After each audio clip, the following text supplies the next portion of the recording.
guys, ngayon po Plastic ka ba next? sa bahay ng lola ko. Ngayon po ang part ng ating vlog ay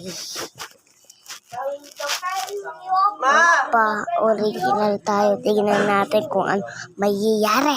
Let's go!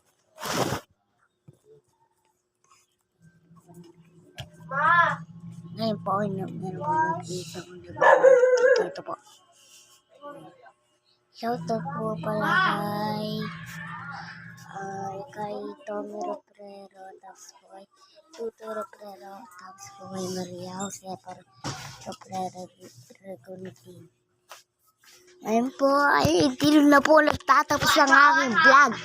Ngayon po, like and subscribe na po kayo sa aking video para lagi kayong updated sa akin lagi kong upload na video.